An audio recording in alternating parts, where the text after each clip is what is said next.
Hey everyone, welcome to my channel. If you enjoy these videos, don't forget to subscribe. I share content that's easy to follow and worth your time. Let's get started. To see all attachments in a long Outlook email chain, you should first look at the top of the conversation thread in your desktop app. Outlook often groups every file right below the main subject line or displays a paperclip icon that you can click to expand the list.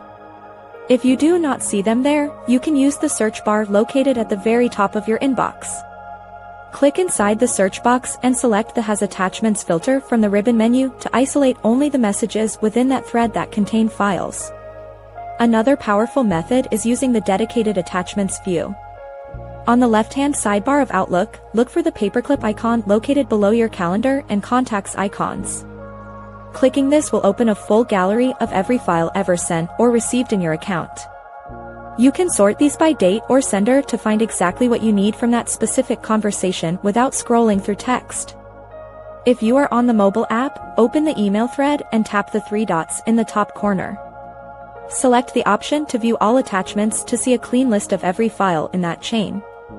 This saves you from hunting through dozens of individual replies just to find one PDF or image. Using these built-in tools ensures you never miss a document again. It makes managing long project threads much simpler and keeps your workflow moving fast without any unnecessary searching through old text strings today in your primary inbox. Thanks so much for watching. If you liked the video, tap the thumbs up, hit subscribe, and ring the bell so you don't miss anything new. See you next time.